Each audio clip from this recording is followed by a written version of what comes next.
তাহলে কি হবে? খাওয়া দাওয়া ঠিক হবে না, ঘুম হবে না। এই মতো অবস্থা দেখে নারদ ঋষি বললেন, শোনো শোনো ব্যাসদেব, তুমি ভাগ্যবান। শারীরিক স্বাচ্ছন্দ্যে আছে কি দিমান? তুমি ভালো আছো তো? নারদ ঋষি ব্যাসদেবকে বললেন, মানসিক আছো কুশলে? বলিয়া শান্তি করো আমার গোচরে। তোমার মন ভালো তো? তোমার শরীর ভালো তো? দেবশিপাদ ব্যাসদেবকে বললেন। ব্যাসদেব তখন বলল, আপনি তো অন্তর্যামী, সবই জানেন। বলে, হ্যাঁ আমি জানি তো, এই জন্যই তো বলছি। ধর্ম কর্ম যা ছিল তোমারও কামনা, সবই পুরিয়াছ মনেরও বাসনা। ধর্ম কর্ম যা ছিল সব মনের বাসনা তুমি পূরণ করেছ। অদ্ভুত মহাভারত করেছ বর্ণন, ভাগ্যবান ওহে পরাশর নন্দন। তোমার মতো ভাগ্যবান এখন আমার চোখে পড়ে না। এই মহাভারতে হাসি কান্না সব আছে। এমন একটা গ্রন্থ আমাদের, সেই মহাভারত থেকে গীতা বেরিয়ে এসছে। সেই গীতা আমরা আস্বাদন করছি। গীতা পৃথিবীর যত সমস্যা আছে সকল সমস্যার সমাধান শ্রীমদ এই ভগবত গীতায় আছে। তাই এত সুন্দর গ্রন্থ আপনি আস্বাদন করেছেন, জীবের জন্য রেখে গেলেন। তো আপনার মতো ভাগ্যবান মনে হয় এই জগতে কে আছে আমার জানা নাই, নারদ ঋষি বলছে। কিন্তু আপনাকে দেখতে এরকম দেখায় কেন? মনে হয় যে আপনি দুশ্চিন্তা আছেন। দুশ্চিন্তা কে আছে? এই জগতে যারা মায়াবদ্ধ জীব, যারা বিষয়, তাদের বাসনা ঠিক ঠিক পূরণ হচ্ছে না, কিছু হারিয়ে গেছে, কারো শরীর খারাপ। তাই নারদ ঋষি যখন ব্যাসদেবকে বললেন, ব্যাসদেব তখন বলল, ব্যাসদেব নারদের চরণে করিয়া প্রণতি, যা বলেছেন তা সত্য। আপনি যা বলছেন সেটা সবই সত্য। শুনুন। ব্যাসদেব কহে, শুনো মহামতি, আপনার চরণে আমার এই মিনতি। আপনি বলুন, আপনি যা বলেছেন তা সত্য হয়, তথাপি আমার কেন মন চঞ্চল রয়? আমার মনটা অস্থির কেন? এখন কি বাকি আছে আমি তো বুঝতে পারছি না। কি এক বস্তু পাওয়া আছে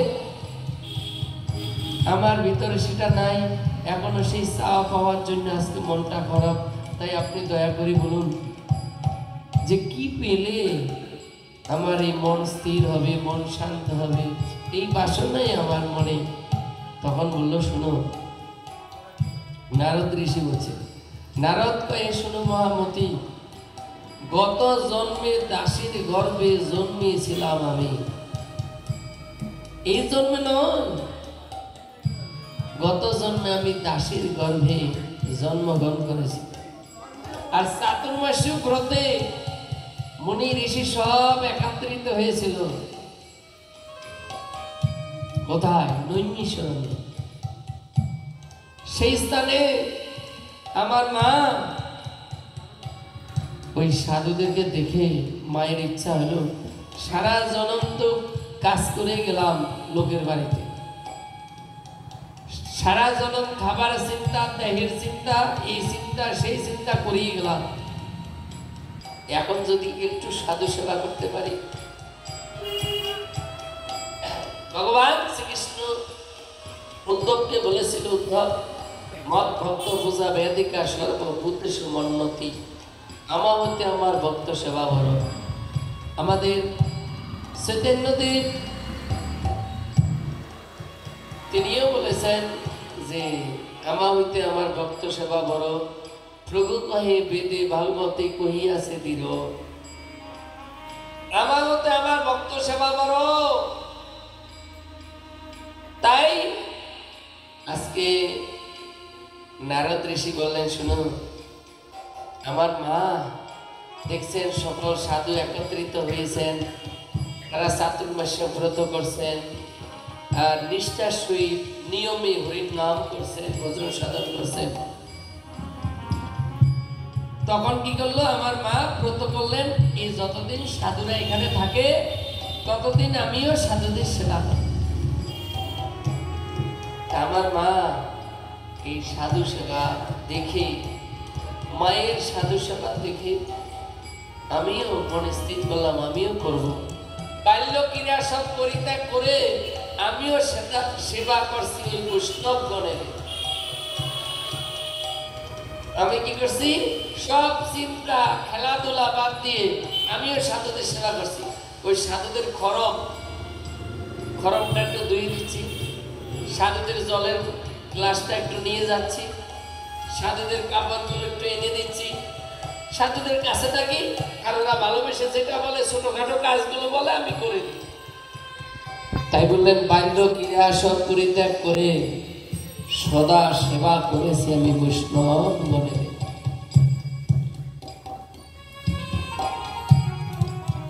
তারা করিত সদা হরিগুণগান, তাদের মুখে হরিকথা শ্রবণ করি আমার জোরালো মন প্রাণ। তারা সর্বদাই হরির নাম করত। আমাদের শাস্ত্রী বললেন যে সাধুর মুখে হরির নাম এই মাত্র চাই, সংসার জয় করতে আর তো কোনো বস্তু নয়। এই যে সাধুর মুখে হরির নাম, এটা বাইকে থাকলে হবে। নাম যজ্ঞে সব জায়গায় না, কিছু কিছু জায়গায় দেখবেন যখন আসবে প্যান্ট পরে আসবে, শার্ট পরে আসবে, আর আসার পর যখন এই আসরে উঠবে তখন দেখবেন গেরুয়া বসন, লাল বসন, হলুদ বসন তাদের পোশাক। আবার আসর থেকে নেমে যাবে, আবার হোটেলে ঢুকে যাবে। এই এদের তো মুখটা পবিত্র নয়। তাই বলেন আহার শুদ্ধ না করে করতে করতে করতে করতে আর এই সাধু সঙ্গ করতে করতে ভালো আর মন্দ দুটো বুঝবো। মন্দটা আমি ত্যাগ করবো আর ভালোটা আমি গ্রহণ করবো। গীতায় লেখা আছে, যস্মা নদী যতে লোক, লোক নদী যতে সহজ। অর্জুন, যিনি আমার ভক্ত হবে তিনি কাউকে আঘাত করবে না, নিজে আঘাত পাবে না। এবং আহার শুদ্ধ, গীতায় বললেন আহারটা শুদ্ধ করতে বলছে, যে শুদ্ধ যদি আহার করো তাহলে ভক্তি হবে, জ্ঞান হবে, আয়ু বৃদ্ধি পাবে, বৈরাগ্য জন্মাবে। আর এটা হলো সাত্বিক আহার। আর রাজসিক আহার করলে কি হবে, সংসার খালি বাড়াও, আর যত বাড়বে ততই ঝামেলা বাড়বে। কার পুত্র কার ধন এই সংসারে, কার পুত্র কার ধন এই সংসারে। আপনার পাশে এই যে রেখে দেন মা, পাশে যে কার পুত্র কার ধন এই সংসারে। ধন সম্পত্তি শুধু মানুষকে দুঃখ দিয়ে মারে। কার পুত্র কার ধন এই সংসারে।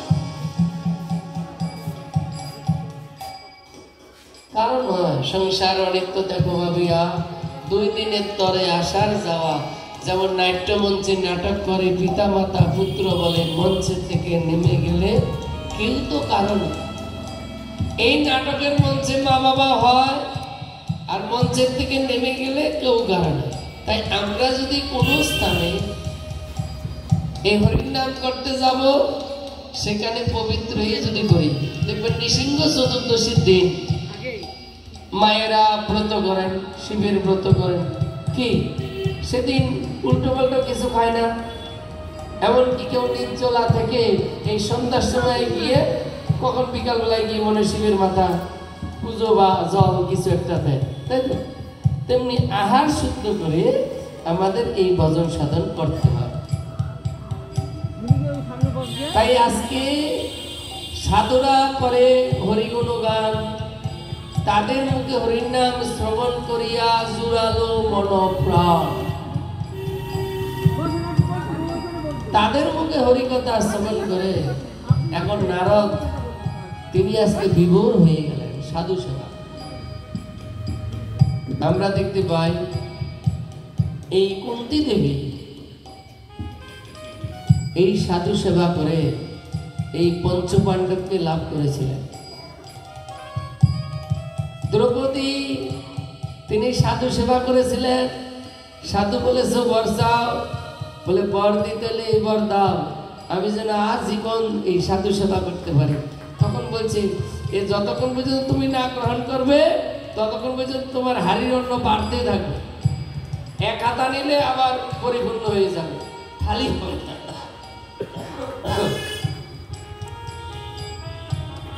তাই মাগো এই জগতে সাধু সেবা গুরু সেবার করে কিছু নেই। বলি মহারাজ বৎসরের প্রথম দিন তিনি কি করতেন, ওই এক বছরের খাবারটা পাঠিয়ে দিতেন গুরুদেবের জন্য। তো এত সুন্দর গুরু সেবা করছেন, শুক্রাচার্যের সেবা করেছেন।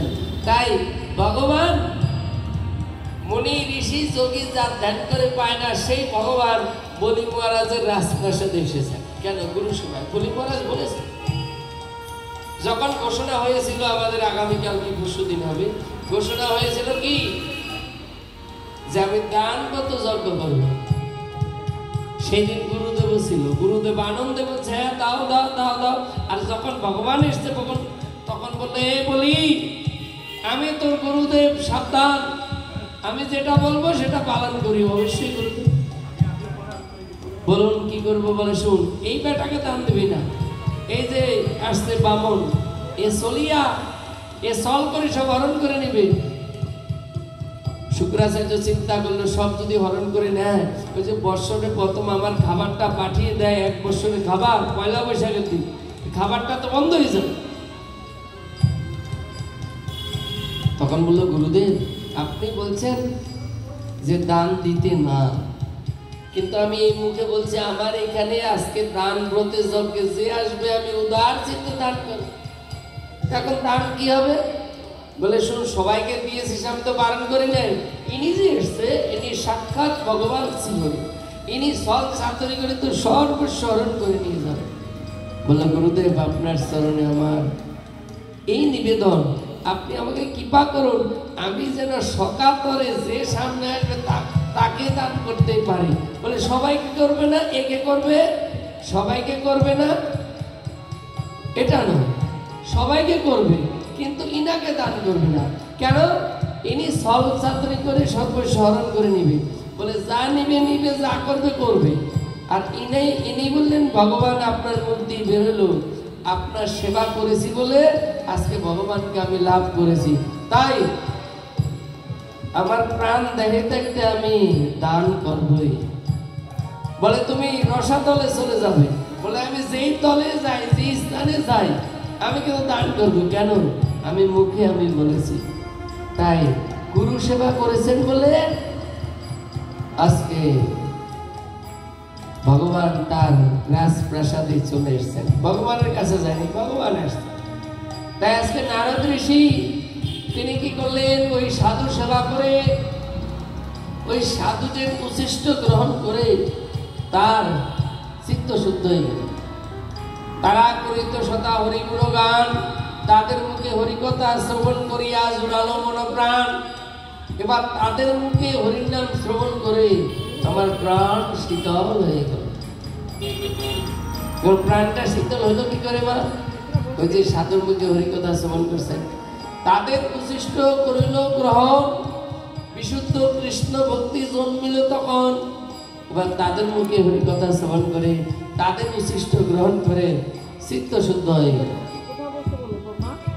এখন চিত্ত যখন শুদ্ধ হয়ে গেল, এখন নারদ ঋষি চিন্তা করলো যে আমার মা, এই ঋষিরা তো চাতুর্মাস্য ব্রতের পর চলে যাবে, কিন্তু আমার মা কি সাধুদের সাথে আমাকে যেতে দিবেন? আমি তো সাধু সঙ্গ ছাড়া থাকতে পারবো না।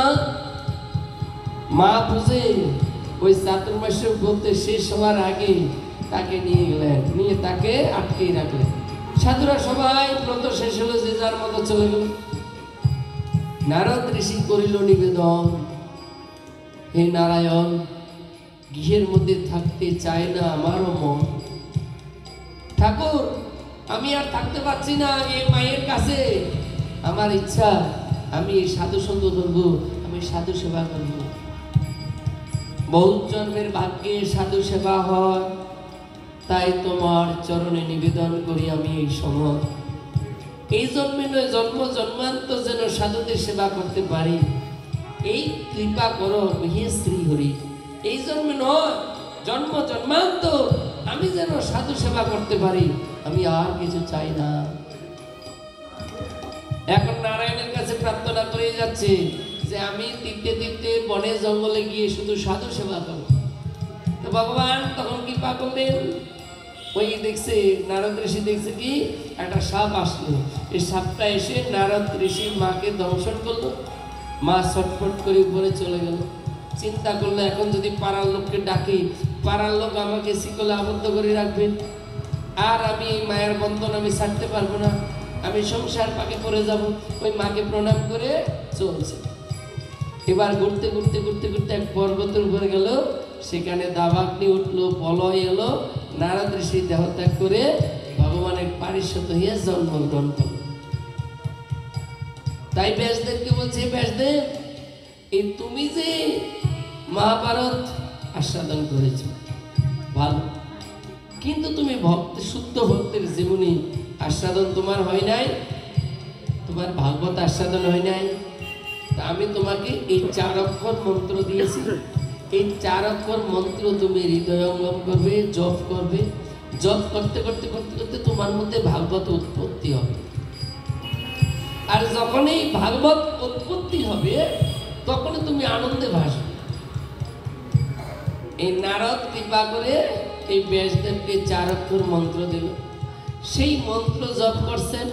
আর এই মন্ত্র জপ করতে করতে করতে করতে করতে করতে তার মধ্যে ভাগবতের উদয় হল। শেষে নৈমিষারণ্যে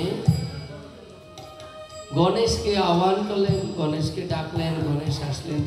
এ বাবা গণেশ, দেখো আমার বয়স হয়ে গেছে, তো আমি ভাগবত লেখার শক্তি আমার নাই, আমি বলছি তুমি 4 রাতেই ভাগবত লেখো। এই গণেশ নৈমিষারণ্য বসে এই ভাগবত আমাদের জন্য লিখে রেখে গেলেন ব্যাসদেবের আদেশে। তো এই ভাগবতের প্রথম থেকে 9ম স্কন্ধ হলো সাধুদের জীবনী। এই সাধুদের জীবনী যখন আস্বাদন করলেন, 10ম স্কন্ধে যখন এসছে তখন ভগবান আবির্ভূত হল। তাই মাগো এই ভাগবত যতক্ষণ পর্যন্ত আমরা আস্বাদন না করব, এই ব্যাসদেবের মধ্যে আমাদের মন চঞ্চল থাকবে, অস্থির থাকবে, ঝামেলা ঝঞ্ঝাট থাকবে, অশান্তি থাকবে। এই ভাগবতের কাছে যে যা চাইবে তাই না।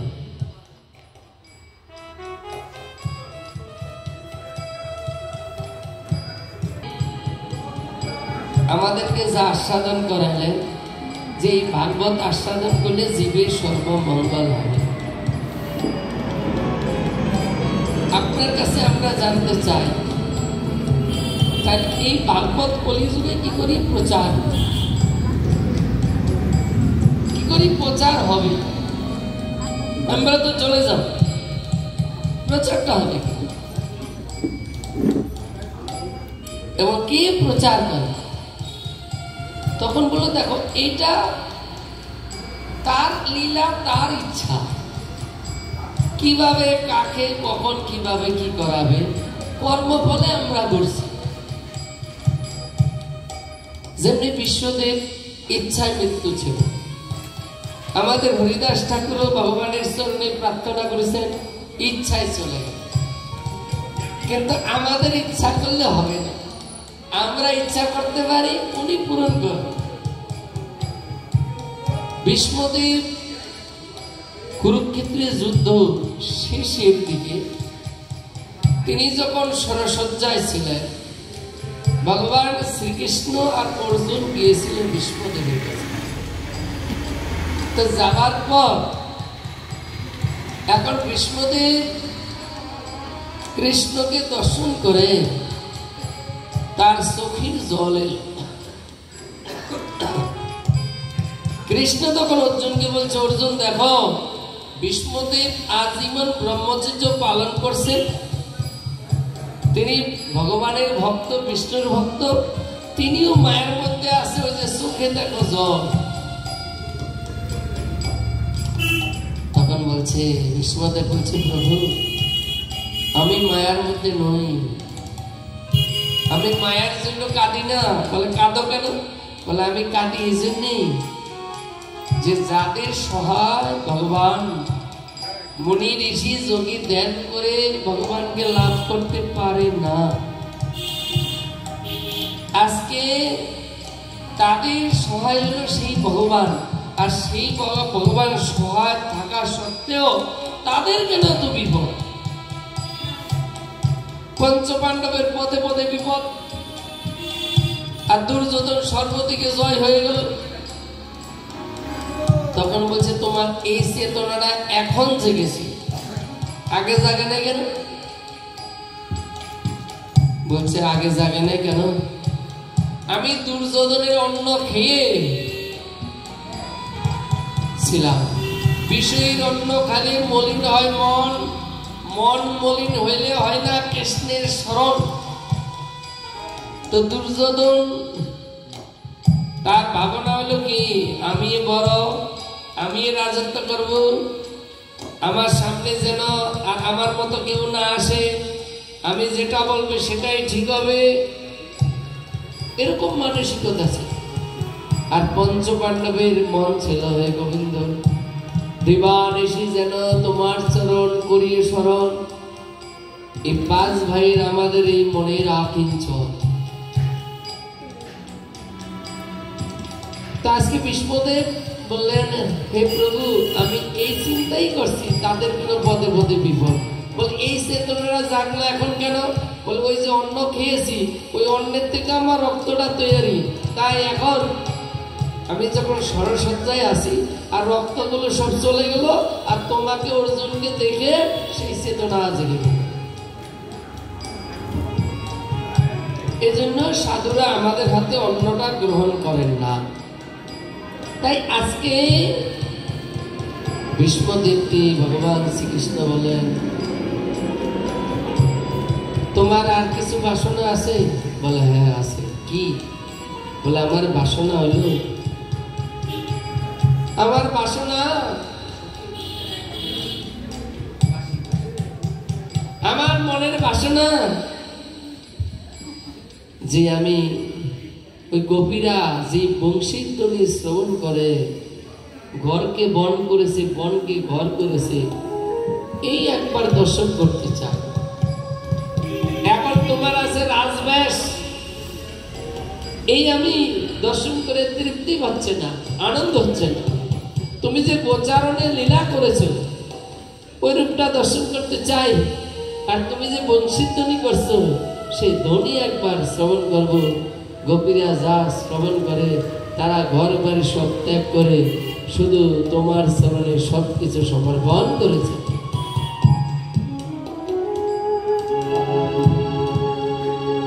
কেমন করে থাকি বন্ধু, কেমন করে থাকি বন্ধু তোমারই হালে, পাগল হয়ে আছি আমি বাঁশি শুনে, পাগল হয়ে আছি আমি বাঁশি শুনে।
আর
তোমার অধীন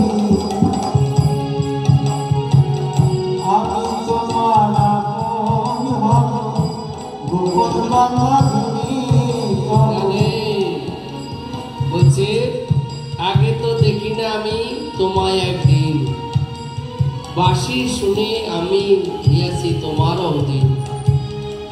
আমরা অনেক বিগ্রহ দর্শন করেছি, আমরা অনেক মঠ মন্দিরে গিয়েছি, আমরা অনেক তীর্থ দর্শন করেছি, কিন্তু আমরা সেই তীর্থ সেই ভগবান আমাদের হৃদয়ের মধ্যে আমরা কি নিয়েছি? সেই ভগবানের সাথে আমরা কি কথা বলছি? আর সেই ভগবানকে আমরা কি আপন করেছি? কিন্তু গভীরা করেছি। তাই বললেন আগে তো তোমায় আমি দেখি না একদিন বাঁশি সুরে আমায় করলে তোমার অধীন। আর আমি তোমার আপন হব গোপন বাঁধনি করব আমার মন প্রাণ সবই দেব মন প্রাণ সবই দেব তোমার চরণে পাগল হইয়াছি আমি বাঁশি শুনে পাগল হইয়াছি আমি বাঁশি শুনে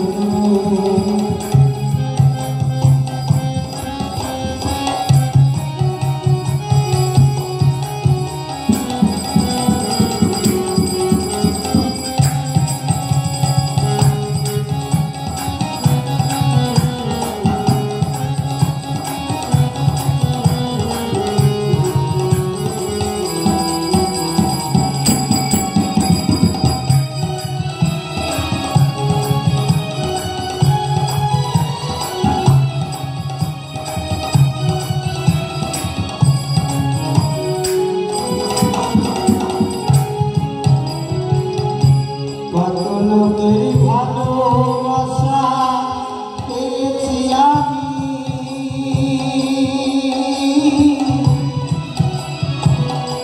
জীবন তো জোড়ায় না আমার হে বিশ্ব স্বামী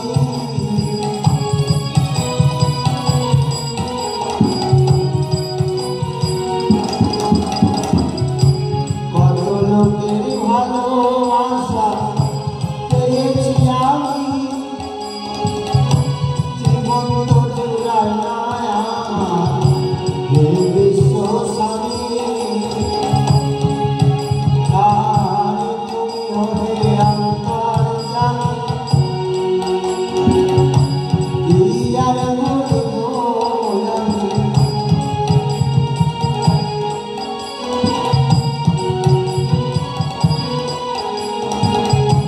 তুমি হলে অন্তর্যামী কি আর বলবো আমি এই হৃদয় হলো মরুভূমি তোমারই মনে রাধে কি বলল? কত লোকের ভালোবাসা পেয়েছি আমি, তুমি হলে অন্তর্যামী। কত লোকের ভালোবাসা পেয়েছি আমি, জীবন তো জোড়ায় না হে বিশ্বস্বামী। তুমি হলে অন্তর্যামী কি আর বলিব আমি, হৃদয় হলো মরুভূমি তোমার বিহন। ভগবানকে সর্বদাই দর্শন করতে পারছে না বলে তাদের হৃদয়টা মরুভূমি হলো। তাদের মন তাদের প্রাণ সবসময় পথের দিকে তাকিয়ে আছে যে কখন আসবে কৃষ্ণ বাঁশি বাজাবে। মাগো যতক্ষণ পর্যন্ত এই অবস্থায় না আসবে ততক্ষণ পর্যন্ত ভগবান অনেক দূরে। চৈতন্য ভাগবতে বললেন বিষয় থাকিতে কৃষ্ণ প্রেম নাই হয়, বিষয় দূরে কৃষ্ণ জানিও নিশ্চয়। তাই বললেন আর তুমি হলে অন্তর্যামী কি আর বলবো আমি আমার হৃদয় হলো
আশানি যে আছি মন প্রাণে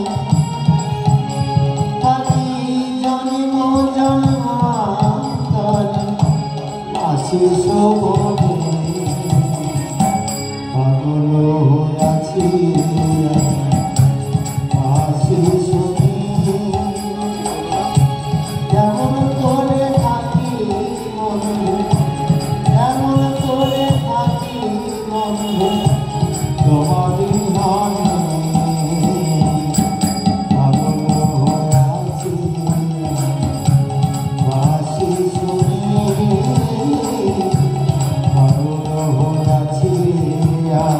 গোচারণে যেই বংশীধারী ছিলেন ত্রিভঙ্গ ভঙ্গিম রূপ বেনুরন্দ করাঞ্চিত গোপী মণ্ডল মধ্যা স্থিত শরণামি শ্রীনন্দনন্দন।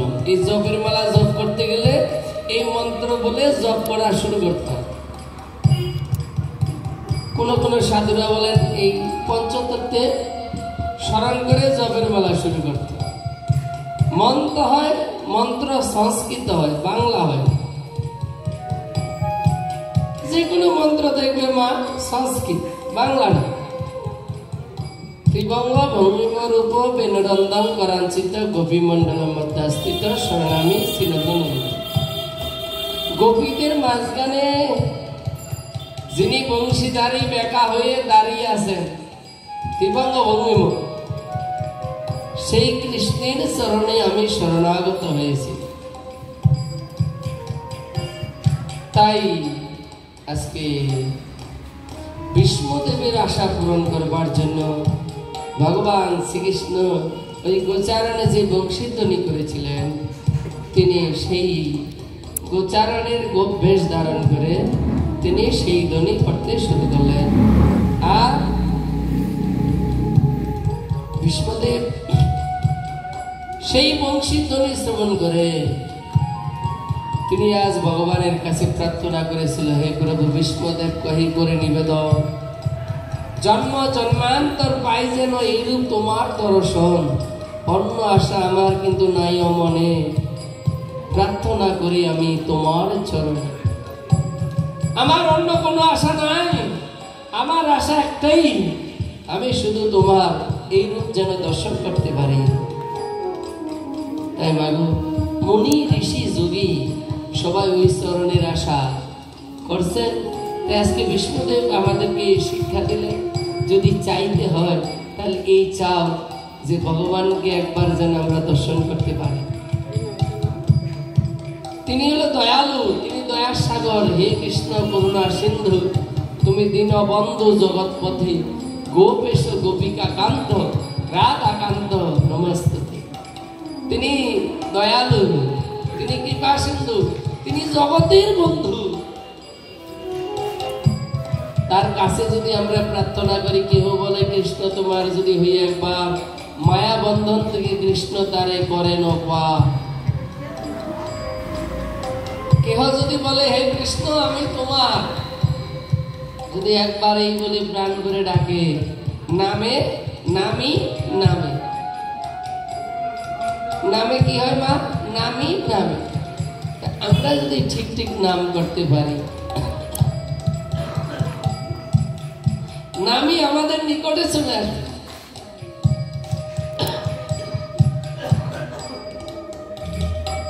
বহু জন্মের স্বীকৃতির ফলে